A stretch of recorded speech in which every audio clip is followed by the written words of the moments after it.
오늘 묵상 말씀은 고린도후서 4장 16절부터 18절까지입니다.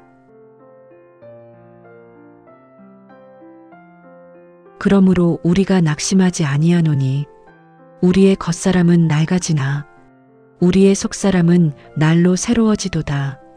우리가 잠시 받는 환난에 경한 것이 지극히 크고 영원한 영광에 중한 것을 우리에게 이루게 함이니 우리가 주목하는 것은 보이는 것이 아니요 보이지 않는 것이니 보이는 것은 잠깐이요 보이지 않는 것은 영원함이라. 그러므로 우리가 낙심하지 아니하노니 우리의 겉사람은 낡아지나 우리의 속사람은 날로 새로워지도다. 바울은 이렇게 고백합니다. 왜 바울은 낙심하지 않는다고 했을까요? 하나님은 우리에게 고난 가운데서도 낙심하지 않는 비결을 보여주십니다. 보이지 않는 영원한 것을 바라보는 것이라고 하십니다. 그런데 저는 낙심했습니다.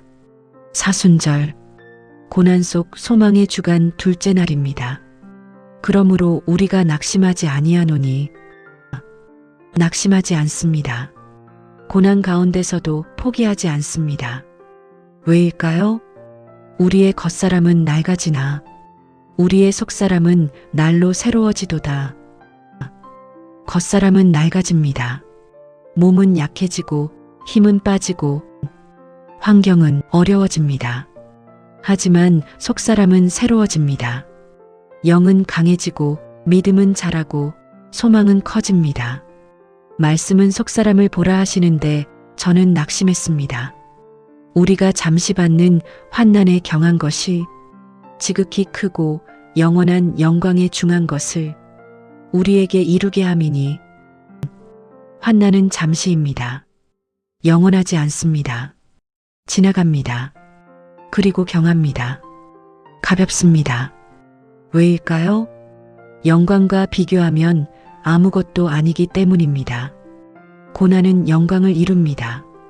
잠시 받는 환난이 영원한 영광에 중한 것을 이루게 합니다. 우리가 주목하는 것은 보이는 것이 아니요 보이지 않는 것이니 주목입니다. 어디를 보느냐가 중요합니다. 보이는 것을 보면 낙심합니다. 환난, 고통, 어려움 이것들이 보입니다.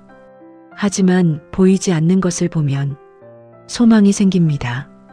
영광, 부활, 영원 이것들을 바라봅니다.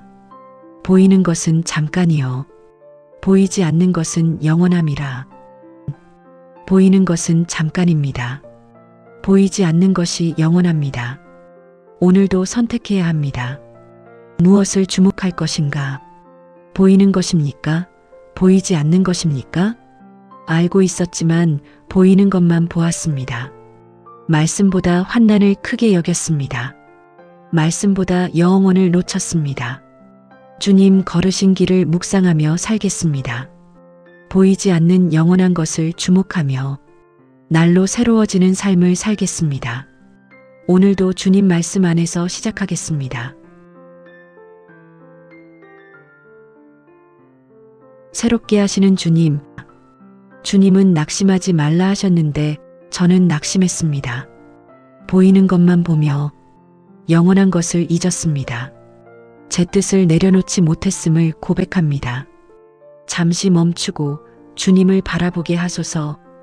보이지 않는 영원한 것을 주목하며 속사람이 날로 새로워지고 십자가를 바라보며 다시 걷게 하소서.